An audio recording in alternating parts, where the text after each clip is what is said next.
Your body was never designed to stay in survival mode. Yet for millions of people, stress is no longer an occasional response to danger. It has become a constant biological state. Your heart beats slightly faster than it should. Your muscles remain subtly tense. Your breathing becomes shallower. Your sleep grows lighter. And beneath the surface, your physiology begins to change. Stress is not just a feeling. It is a full-body biochemical program designed for survival. But what happens when that program never turns off? Stress begins in the brain. When you perceive a threat, whether it is physical danger, emotional conflict, financial pressure, or internal worry, sensory information is processed by the amygdala. This small structure evaluates emotional relevance and scans for danger. If a threat is detected, it signals the hypothalamus, which acts as the central command center linking the nervous system and endocrine system. Within seconds, the sympathetic nervous system is activated. Adrenaline and noradrenaline are released from the adrenal medulla into the bloodstream. Heart rate increases. Blood pressure rises. Bronchioles in the lungs dilate to allow more oxygen intake. Blood is redirected away from digestion and towards skeletal muscles. Pupils dilate. Sweat glands activate. Reaction time sharpens. This is the fight or flight response, rapid, adaptive, and designed for short-term survival. If the threat resolves quickly, the parasympathetic nervous system restores balance. Heart rate slows. Blood pressure normalizes. Digestion resumes. The body returns to baseline. But when stress persists, a second system becomes dominant, the hypothalamic pituitary adrenal axis, also known as the HPA axis. The hypothalamus releases corticotropin-releasing hormone, which stimulates the pituitary gland to release adrenocorticotropic hormone, or ACTH.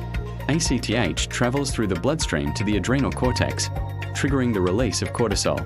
Cortisol is often called the stress hormone, but it is more accurately a metabolic regulator.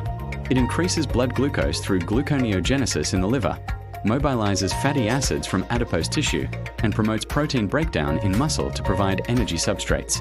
In acute stress, this ensures survival. In chronic stress, it begins to reshape physiology. When cortisol remains elevated over weeks or months, the cardiovascular system adapts in ways that are not benign. Persistent sympathetic activation maintains a higher resting heart rate. Blood vessels remain slightly constricted. Endothelial cells lining the arteries may reduce production of nitric oxide, a molecule essential for vascular flexibility. Arterial stiffness increases. Blood pressure may remain chronically elevated. Over time, this increases mechanical stress on vessel walls, contributing to inflammation and increasing the long-term risk of hypertension and atherosclerosis. Meanwhile, the brain itself undergoes measurable changes. Chronic exposure to cortisol alters neural plasticity. The amygdala may become hyperresponsive, increasing emotional reactivity and vigilance. The prefrontal cortex, responsible for executive function and impulse control, can become less efficient under sustained stress.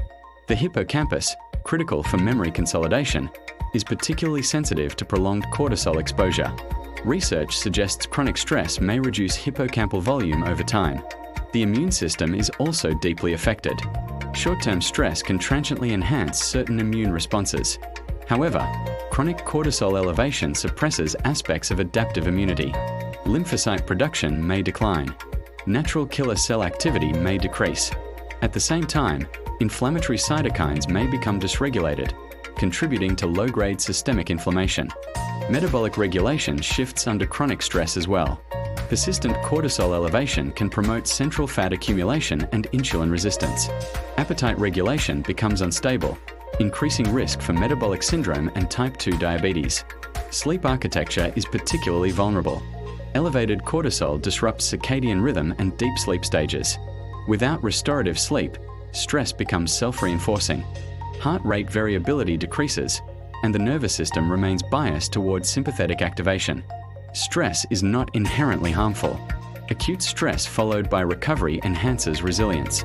Chronic stress without recovery gradually destabilizes cardiovascular, metabolic, immune, neurological, and endocrine balance. Your body is built to survive, but it was never designed to live permanently in emergency mode. The real question is not whether you experience stress. It is how often your physiology truly returns to baseline.